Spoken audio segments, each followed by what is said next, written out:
Hi, welcome to Community Action Now. My name is Bryn Schimmel. I am the Communication and Development Specialist for Eastern Nebraska Community Action Partnership.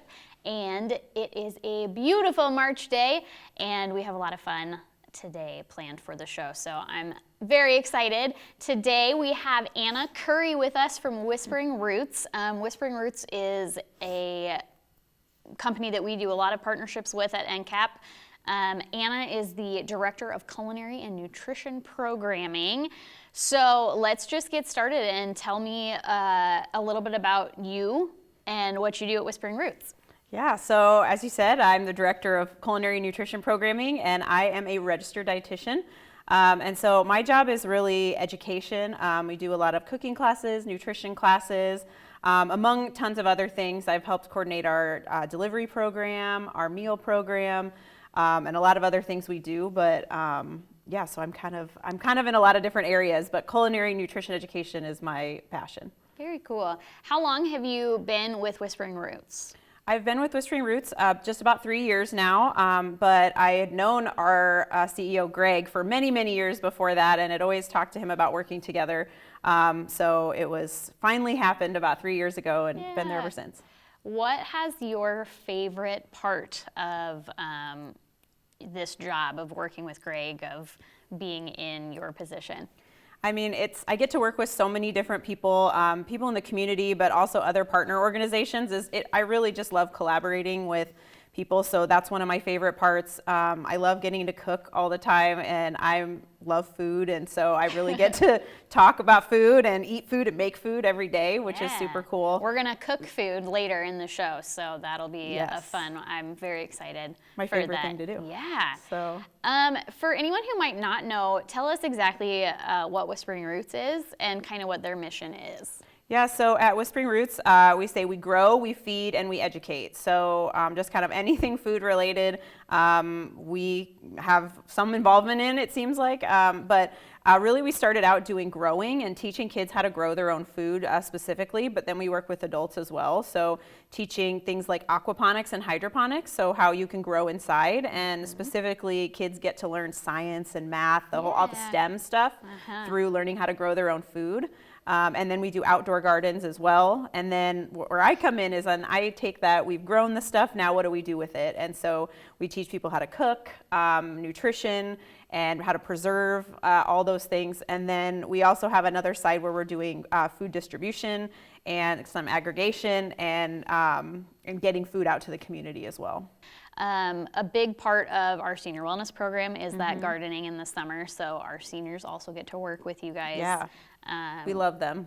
Yes, they're very so fun. They are fun, and they love you guys. So you also provide take-home meals for them sometimes, and then for other places as well. Other partnerships in the community. Who else do you guys really partner with a lot? Yeah, so this was something that started during the pandemic too, is we started our meal program. It has been something that we wanted to do for a really long time, but kind of we were busy doing what we normally did, and then the pandemic really gave us an opportunity to pilot this out. And so we decided to create scratch-made, chef-prepared. They're made by a professional chef in collaboration with myself as a dietitian. So they're both delicious, and we always make sure we include different food groups and vegetables and things. Yeah. But it really, we saw a need there are a lot of people that can't cook, or we had all this fresh fruits and vegetables, but if you don't know how to cook those, or if you don't have a kitchen, if you're homeless, if you're elderly, you live in some kind of facility where you can't cook, these meals are really important. So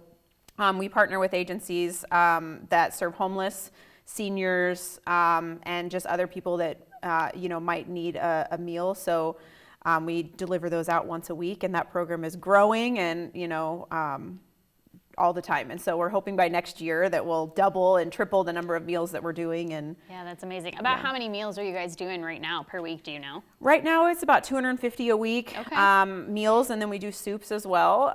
So we try to incorporate foods that we get donated, or that we're really excited when garden season comes around, because we incorporate tons of fresh herbs and all the veggies that we get in the gardens. They made pickles with us last year with the seniors, with using everything from the garden, which was really cool, herbs and cucumbers. So that was salsa. Really fun. That's one of my favorite things to make, because you can grow it all in the garden. Yeah, and we had so many questions all summer, about how to cook, things that we grew in the garden. Yep. Seniors would ask us, what do we do with an eggplant, or what do we Yeah. do? And so that's where these guys come in, the exactly. experts, to tell us that kind of thing. How else, COVID obviously changed the way that pretty much everyone operates, especially nonprofits. What else have you guys kind of shifted since the pandemic besides the food delivery? Well, we weren't able to go into a lot of the places that we were before, so we kind of had to cut back. We couldn't go into schools. We couldn't go into a lot of our other partner agencies that weren't allowing people in. Yeah. So one of the biggest things that we shifted to, we created our home delivery program. So we do home deliveries for those that are quarantined due to COVID, as well as maybe other illnesses or people that are immune compromised or elderly and can't get out. Yeah. So that was something we started at the beginning of the pandemic, and that grew like crazy and Yeah. is now going to be kind of a permanent program that runs from here on out in partnership with our friends at Together and Catholic Charities as well. And then we also started our food distribution. So we kind of found there were these food boxes and there was produce and there were things in the system that couldn't get out to some of the people that needed them Yeah. if they weren't somebody that could partner with the food bank or were just a small church or a small group. They weren't having the same access to some of these available food boxes. And so we came in to kind of help with that. And that's something, again, that kind of blew up beyond what we could have ever Yeah. imagined. So Very it's been a cool. crazy couple years. Yeah, absolutely. We are, getting close to spring and Yeah. planting time. So what kind of programming do you guys have going on this spring? Are you kind of getting back into going to places, or are we still kind of doing more virtual programming? What all do you guys have going on? Well, we are super excited to get back into some of our partner agencies because Yes. it's just been a long couple years not being able to do that. So Absolutely. that is our plan this year, is to really Yeah. get back at it. So we have a garden manager. She's starting to plan out our gardens, and we're starting to really think about that and think about garden cleanup here soon. Yeah. And So you guys have a garden at your location? Most of our places are out at different Okay. sites. So Okay. we partner with just different people that have land or garden space or things like that. We will have our own facility in the next few years, but right now we work and partner with other agencies Okay. on their gardens. We Cool. do have aquaponics and hydroponic towers in our office, so we do Okay. have some of that on site, but no outdoor space where we're at right now, unfortunately. But yeah, we're getting ready. We'll start planting the gardens. We'll come out and start helping people pick out seeds. What do they want to grow? I think about it from, what do you want to cook? Yeah. And then we go from there. I want to learn how to make salsa. And then we say, okay, great, let's plant tomatoes and let's plant jalapenos and cilantro and onions. Yeah. And I think about it from the cooking side Right. and then go backwards. As far as then things that we can do to get involved with Whispering Roots to support you guys to volunteer, do you have opportunities like that? Yeah, absolutely. We're always looking for help in the gardens. I mean, just like you said, watering, weeding. I mean, we can always use hands for people that are willing to run around to our gardens and kind of help with that. So always looking for that, or people that want to help, with our food distribution. We can use volunteers there as well. So Awesome. there's always stuff that we can be doing. So. Yeah, we're gonna put the website up for you guys to see, as well as I know they've been showing some photos and other resources. So if you're interested in working with Whispering Roots, go to their website, give them a call. And we are going to move over here to our little kitchen setup. And after the break, we're going to chat some more, and we're going to make some quesadillas. Yes. So let's take a break, and we'll come right back.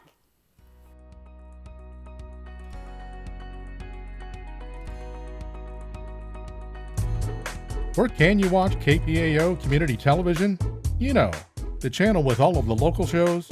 If you live in the Omaha area, Cox Channel 22 and 1022 HD is your place. If you prefer streaming, go to kpaotvOmaha.org.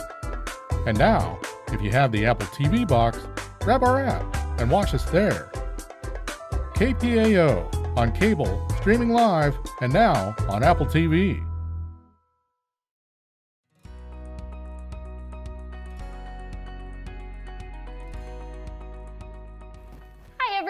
Welcome back to the March episode of Community Action Now. We have Anna from Whispering Roots with us, and we are going to cook. Hands are washed, aprons are on. We're ready. What are we making? All right, so today we're gonna make a black bean and veggie quesadilla. And so I really like this recipe because it's super easy to throw together, and you may be even able to make it with stuff that you already have in your pantry. It's meatless, so it's a great option if you're trying to eat a little less meat. So what we're gonna put for our filling today is we have just a can of black beans, and I've already drained and rinsed them off. Just get some of that liquid off. I have a can of corn. And you can use frozen corn if it is the summer and you have access to fresh sweet corn. Absolutely use that for this recipe and just cut it off the husk, and that would be fantastic. Frozen corn works, whatever you have. I also got some spinach, so fresh spinach, frozen would work fine. And again, if you can get local spinach early in the season, that's a great thing to use. Yeah. And also we're going to use a zucchini. Bought this at the store. Obviously, we're in Nebraska. We don't have a lot of options for local produce at the moment. But this is a great thing, a recipe to use in the summer when you have fresh stuff in your garden, if you have some of these things. So, awesome. And then what we're going to do, we're going to add some cheese, of course. You can't have a quesadilla without cheese. No. It's the glue that holds it together. Absolutely. I'm going to do, for seasoning today, all we're going to do is salt and pepper, and I'm going to do a little bit of cayenne pepper. But you can play around with this, use whatever flavors you like. Yeah. And then as our topping, we're actually going to use Greek yogurt instead of sour cream. Perfect. It's got protein, it's got vitamins and minerals, so it just gives you a little extra bump of nutrition over sour cream. Yeah. And tastes, honestly, just almost the same.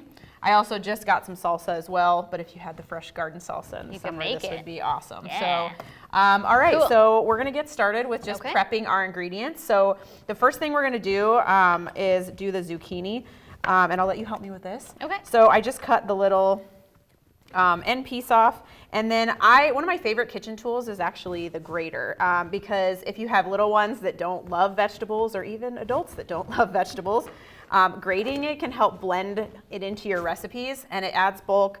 Vegetables are often cheaper than meat, something like a zucchini.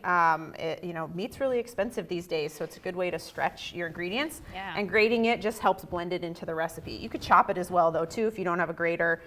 Just chop it in small pieces. But all we're going to do is just kind of go on here and get it nice and sliced and grated. We do like to leave the skin on our vegetables as much as possible too, because a lot of that fiber and some juice. Yeah, there's a lot more water. Shooting a little bit. But a lot of that nutrition is in the skin of our vegetables. So unless it's something that's inedible, you want to leave the skin on. So we're leaving the skin on and all of that with our zucchini. I also have this fresh spinach. If you have baby spinach and it's really small, you don't need to chop it at all. If they're a little bit bigger leaves, you may want to give it just like a rough chop. So I'm going to go ahead and just give this a little bit of a chop. And I'm going to get our pan. What's your favorite vegetable? I love zucchini. Actually, I put it in a lot of different things, but I don't know. I have a lot. I love broccoli and carrots too, asparagus, and potatoes, of course. Yes. Potato is a vegetable, obviously, and so good. One of my favorites. What are yours? I'm a big spinach fan. I also like broccoli, black beans. I guess that's not a vegetable. Exactly. It can go either way, vegetable or protein, honestly. It's a legume. My daughter really loves asparagus, so that's cool. She doesn't like broccoli so much, but she likes asparagus. Hey, whatever they'll eat, kids will eat, absolutely. if they like certain things. Yep. So with my knife, if you notice, one of the tips that I've learned from all the chefs that I've worked with over the years, as you're holding the knife, give it a little pinch here at the top, and then wrap your other fingers around the base. And a lot of people like to do this when you're holding a knife. It's a habit. But this makes you actually more unstable. You think it's helping you stabilize, but it really doesn't. So just pinch it up here instead. Okay. And then your other hand, keep your knuckles back, and you can't cut your fingers off. So a lot of people like to hold, things with their fingers out. Yeah, You can cut yourself. So if you keep your claw, we like to teach kids, and we say it's the claw. I'm gonna have to think about that now when I. It's hard to chop change. in. It's something that definitely takes some practice getting used to. Yeah. But yeah, so I love this recipe too because there's not a lot of chopping, honestly. Yeah, now I'm not a huge fan of like zucchini, so I'm interested to see how it being like shredded up, if that will, if I'll be like, okay, I can eat this now. It really does just blend in there. So if you don't love the Am I going all the taste- way to the stem Yeah, as here? much as you All can right. until you feel safe, but that's plenty for the recipe. All right. So now this recipe is so simple because we're basically ready to go and get cooking. And you can use whatever you want in here. If you don't have spinach, you don't have to put it in there if you had some peppers or onions or whatever you like. Yeah. So we got our skillet hot. We put just a little bit of oil in there, and now we're just going to add all of our stuff in here. And since there's no meat or anything, we don't have to worry about cooking it Yeah. super long. We're just kind of getting everything hot and our spinach wilted. So I'm going to just toss everything.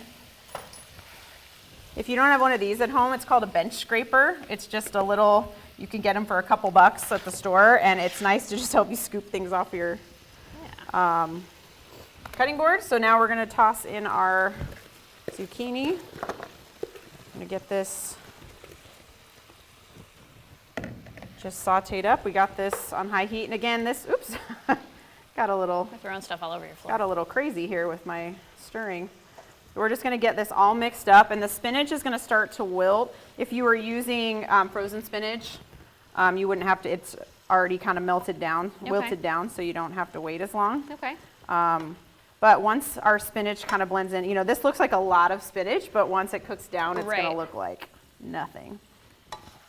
But quesadillas are like one of my favorite things to make because you can make them With with anything. literally anything. I'll make a pizza quesadilla and put like pepperoni and vegetables and Yeah. some tomato sauce or Absolutely. cheese in there. Obviously, you can do Yeah. it with leftovers from the night before. You know, if Yeah. you have leftover taco filling or you have leftover chicken, leftover veggies, just throw them in the tortilla with some cheese and Yeah, grill them up. you're set. So how did you get into this field? Were you always interested in food and nutrition, or? I've always loved food, and Yeah. I've always liked cooking. You know, when I was in college, I didn't really know what I wanted to do, and I ended up spending a summer working. I don't know if you are from Omaha. I remember the Yeah, I Sun am. Dogs program that Yeah, was in the parks. absolutely. So I yeah, used to the do that. commercials with the. Yep, and Yeah, it had with the the little purple, shacks. the Yep, purple dog or the okay, shack. So I yeah. did that, and I got the Very chance cool. to work with a lot of kids. And one of the things I noticed was just like the stuff they were eating. It was just day after day of, you know, Cheetos and Right. all kinds of stuff, and really kind of just got me interested in, you know, thinking about nutrition and things like that. Yeah. So I kind of went back that next semester and decided to look into more nutrition as a degree, and then. Cool. But I always wanted to do this kind of stuff, like community Yeah, education, absolutely. rather than, you know, clinical or Right. things like that. There's dietitians work in all kinds of areas beyond what anyone would ever think, food Yeah, than service just and medical. hospitals. Yeah. But education was always what I wanted to do. So I think that would be the most fun part for me as well, would be to get to go and teach and learn. just talk to Cook with people, people, cook with yeah. people. You can stand and talk to somebody about nutrition and say, vegetables are good for you, and you know, eat this and eat that, and these are Right. the vitamins and minerals. But when you actually cook something and you can show people how to make them taste good, Yeah. it's so much more impactful. So I really like doing that. Yeah, we're gonna put the link for this recipe too up on screen. So if you are interested and you want to try to make these at home, that'll be up for you later. We were also talking about the social media pages for Whispering Roots, so Facebook and Instagram. You said. Yeah. So you can always find them there. They post a lot of stuff on there, and we post whenever they're doing stuff with us. We try to have it on ours. So check ours out. Check theirs out. Best way to stay up to date with what we're doing. These days, yeah. We also have a YouTube channel, Okay. and we have some of these recipes and others videos. Yeah, I've seen some of the cooking videos. Yeah, so if you're interested in checking us out, some of our other videos, check out, we're Whispering Roots TV on YouTube. Awesome. So check that out, and we also have them in English and Spanish Very on cool, that channel. okay. So. All right, so I went ahead and just added our salt and pepper, a little bit of cayenne. If you don't like a lot of spice, just put a little bit, but if you like a little kick, do you like spice? Yeah. All right, I'm gonna do a little extra then. Okay. So we'll do a little extra because we like spicy food. But again, you could totally play around with whatever seasonings that you like or Yeah. have on hand. Okay, so again, this was all, you know, already cooked stuff, so we don't Right. have to worry about it too much. If you want, you can kind of give it a little smash too. You can kind of Okay. take a fork and, you know, kind of smash your beans up, especially if you have someone in your house that you're making them for that maybe doesn't love The beans texture. and the texture of that. Okay. You can kind of go through and use a potato masher or a fork or whatever and just give those beans a little smush. It'll help Yeah. blend it together. But I don't Seems so mind the easy, big- and I don't know that I would have thought of that. I don't mind I love beans, so I don't Yeah. mind at all, but if you do, that's a good trick. So we have our tortillas. We got a whole grain tortilla, but you could totally use corn, flour, whatever kind of tortillas you have or you like. Yeah. So then all we're gonna do to build our quesadillas is do a little cheese on our one side. We're just gonna fold these in half, so we Okay. only wanna put stuff on one side. And we wanna kinda leave a little bit of an edge so it doesn't smush out, Right. when we do our stuff. So just do a little, and a lot of times we have the instinct to like overfill our quesadillas and we Yeah. want them to have so much stuff in them, but it ends up being super messy if you do that. Yeah, So, they don't close. yeah. So and they don't stay firm and like together. Right, So right. they kind of fall apart when you try to go to eat it. So just do a little spoonful of filling. Get a little bit of everything, and that's it. Cool. A little more cheese on top for our glue. Yeah. Yeah, more cheese is More always cheese, good. of course. Yeah. And so then I'm just gonna kind of smush.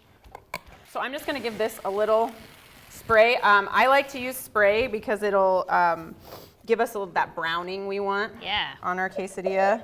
And so make sure it's hot before you put it on there. We're using a griddle here, but you could use just a skillet Okay. like this. Yeah. And you could even use the same one and put this in a bowl. Yeah. Wipe it out and just make your quesadillas in there. Give it a little spray.